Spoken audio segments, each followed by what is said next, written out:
Sometimes harsh words won't cut it with your enemies and you'll have to go to plan B, a strongly worded letter. And then if that doesn't work, maybe try a Berserk mode? A long-running staple of the gaming world, these supercharged modes are designed to give you a temporary power boost, and thereby an edge in combat. But they are also occasionally designed to have absolutely no chill. Oh my god, Doomslayer, I think you got him! Do you need to lie down? Here are the most furious Berserk modes that have less chill than an active volcano, but we're mild spoilers for the following.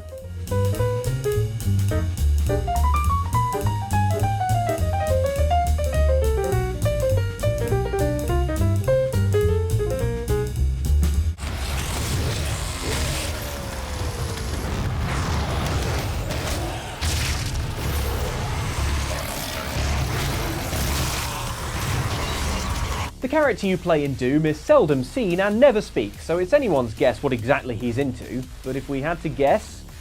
guns? It's a pretty good guess, to be honest, because while you never get to see the Doomslayer's face, you do get a pretty good look at his absolutely massive arse. Channell. Despite having only 2 arms, the Doomslayer is more than capable of carrying no less than 8 weapons on his demon-mincing person at any one time. A fact made all the more ludicrous when you come across a Berserk power-up in the game and realise, oh, to get this job done, he only ever needed his fists.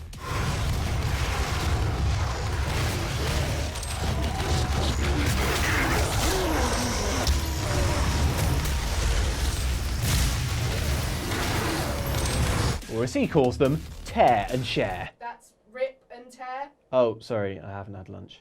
Doom's Berserk mode is, as this footage neatly illustrates, the least relaxed thing to ever happen in all of time, as every hapless hellspawn to come within grabbing range gets its organs rapidly redistributed by your furious armoured fists. The Berserk power-up grants slightly increased speed and puts an appropriate red mist over the screen, details you could easily miss, as frankly it's hard to focus on anything other than what's happening to this poor revenant right now.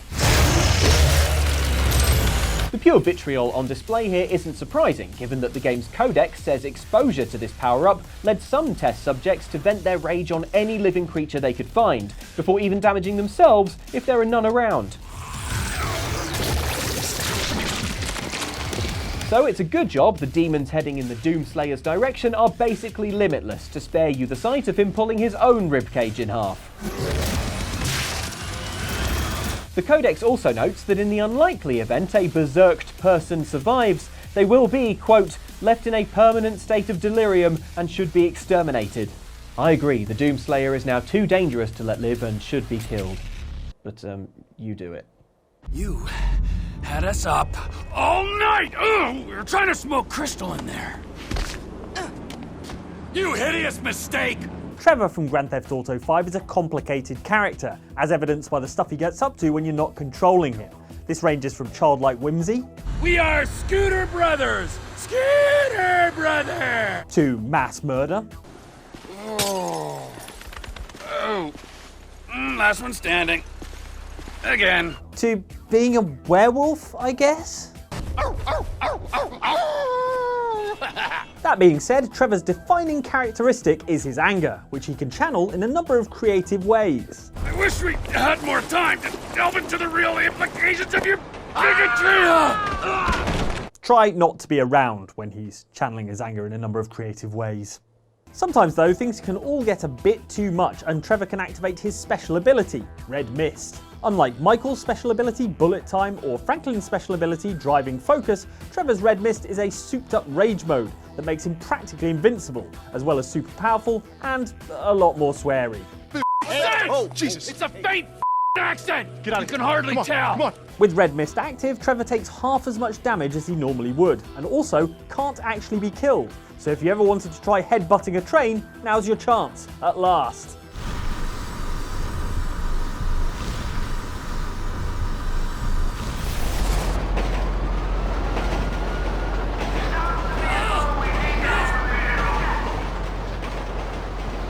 Trevor running around in rage mode, screaming at people and causing huge chaotic destruction proved to be so popular, in fact, that rampages, as they became known, became a standalone in-game challenge.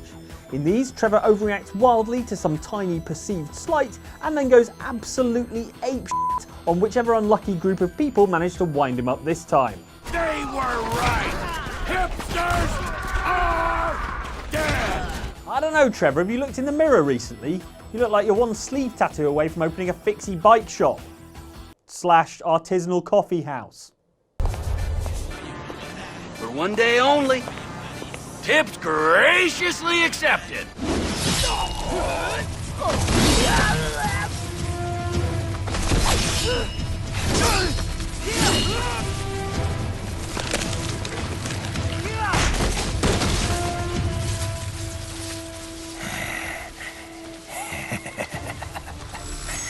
Who's next?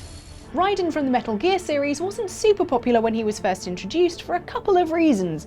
One, he wasn't Solid Snake, and two, he spent a not insignificant amount of time running naked down a corridor while cupping his junk with his hands.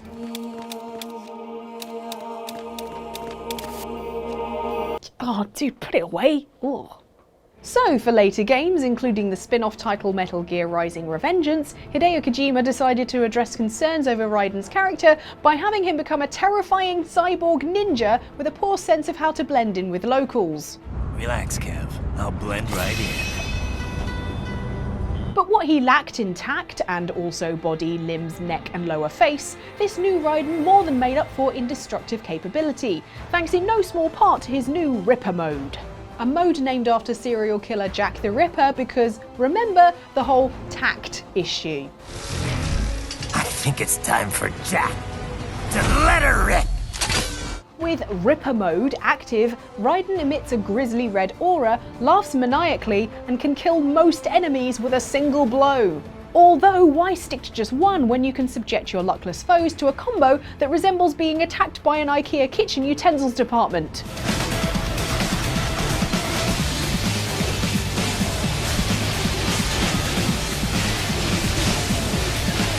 In the story of Revengeance, Raiden is struggling with his dual natures of trying to be a good person and help people while also loving to fight and kill people. It's a real problem for him, and a deep and meaningful examination of cycles of violence and people trying to escape their pasts, which is all tossed out the window when one guy with a weird hat says something a bit mean to him, and he absolutely flips out and becomes a cackling robot devil.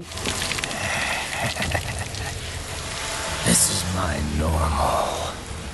My nature. But when it means that we get a rad mode where we can dice our enemies into tiny pieces with ease, I guess we're on board. Sorry, Raiden. I'm saying Jack is back. No, I mean, sorry, Jack.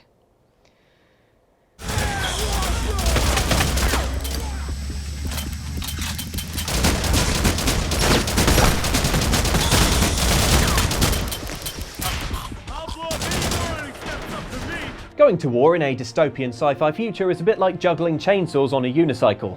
You don't want to attempt it sober.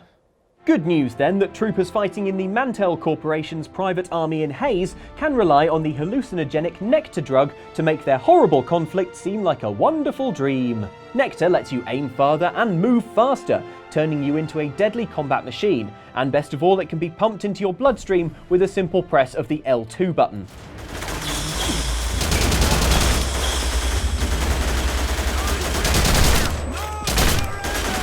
In fact, Nectar makes things so much easier, you might think it makes sense to ingest as much as possible, as fast as possible. Pump yourself with too much of the stuff, however, and prepare to enter an overdose mode that the game calls bloodstream abnormality, which isn't a good sign, we're thinking.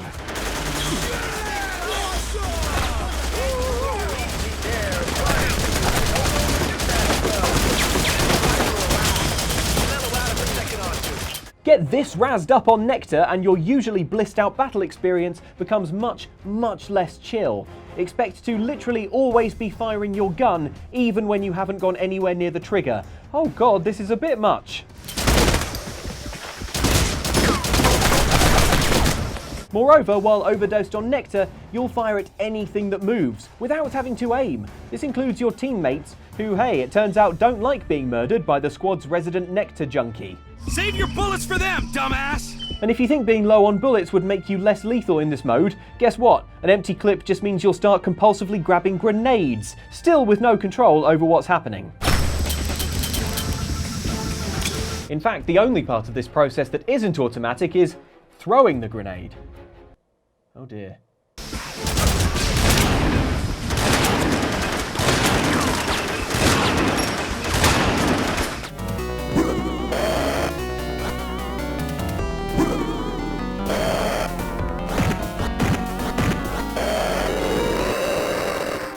The Splatterhouse series of side-scrolling beat-em-ups tell the story of Rick Taylor, a guy in a boiler suit who wears a hockey mask and kills things with a machete. Rick is, of course, legally distinct from Jason Voorhees from Friday the 13th on account of how his name is Rick Taylor. Check and mate, copyright lawyers. By the time of the third game in the series, Splatterhouse 3, Rick has sworn off the masked horror character life and moved to a spooky mansion. Okay man, it's your life, just don't come running to us when weird things start happening, like your family starts to smell of rot, of the grave.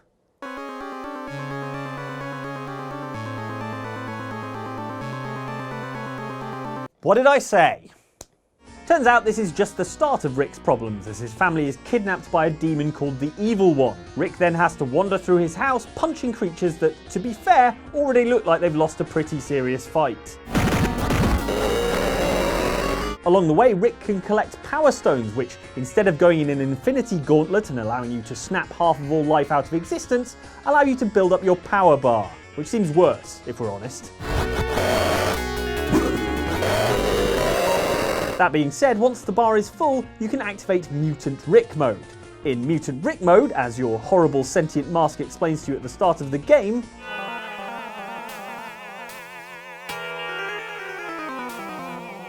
your flesh will expand with a surge of power. Sounds chill. Turns out it's the exact opposite of chill, as in this powered up rage mode, Rick immediately hulks out of his shirt thanks to his new physique, which resembles a flesh bag of soccer balls.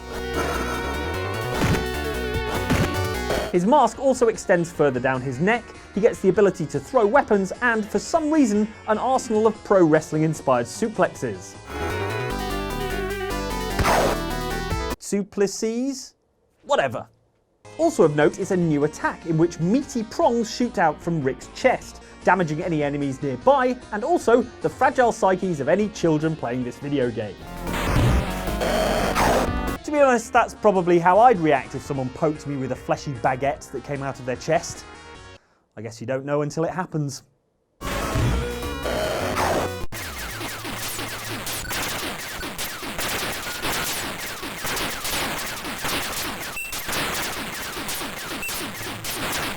Xenon 2 Megablast is a top-down shooter from 1989, an era when it was totally acceptable for the subtitle of your game to be Megablast.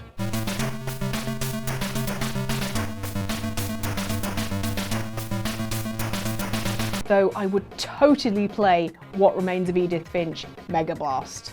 Xenon 2 was a fairly conventional scrolling arcade shooter, but it did feature a neat upgrade system that allowed you to buy additional weaponry and power-ups from a guy who looks like he's halfway through some really impressive Predator cosplay. Just the mask to go, man, home stretch. There's the standard selection of slightly uprated weaponry and health upgrades to spend your hard-earned space cash on, but there's also a mysterious item called Super Nashwan Power. Drop 600 credits on it and you'd be treated to Xenon 2's version of a Berserk mode.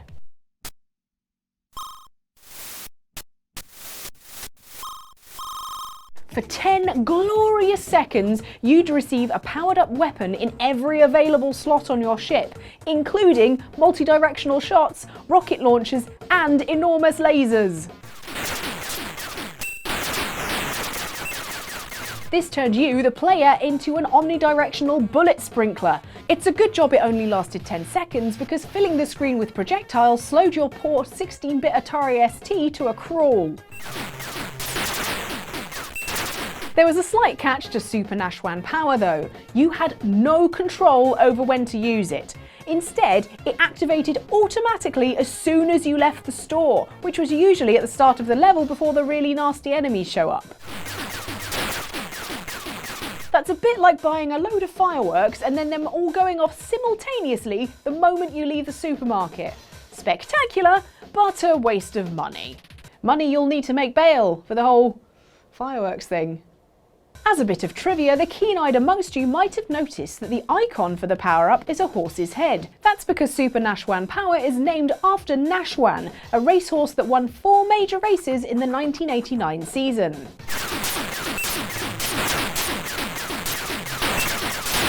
No wonder it won all those races. The lasers must have really helped. Messy though.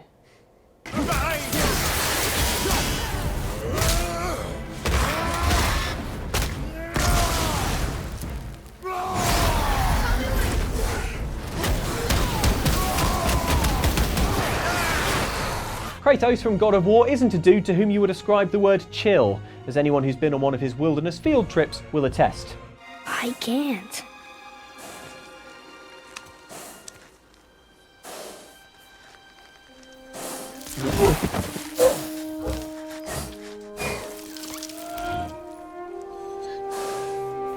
Dad, I don't want to go camping again this year. In fact, one of Kratos' defining characteristics through the ages has been his ability to draw on an unlimited well of anger, whether that's anger at the gods who stand against him, anger at his father Zeus, or anger at himself for being angry at his father Zeus.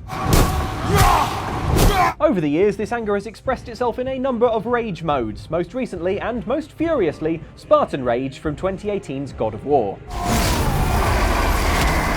With Spartan Rage active, Kratos, how to say this, literally goes on fire, and his fists go on fire as well, and so when he punches living things with enough force to move a mountain, those things go briefly on fire also, before being atomized into their constituent particles. Kratos' rage meter is filled by taking damage, performing gruesome finishes, and fighting bare-handed.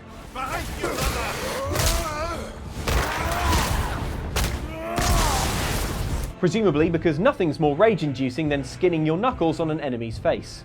You might think Spartan Rage is all about furiously beating 7 shades of Svartalheim out of your foes, and jumping around like the world's strongest tantruming infant. And you'd be 99% right. But Spartan Rage actually comes into play in God of War's narrative surprisingly often too, as a quick-time event that Kratos can deploy in desperate situations, or when he needs to protect his family. You won't talk? Fine. Maybe whoever it is you've got stashed in that house will.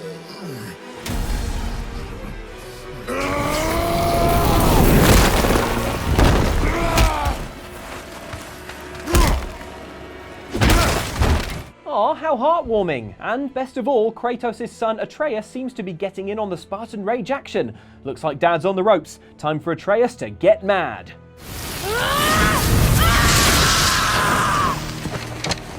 Okay, I'm guessing the camping trip is back on.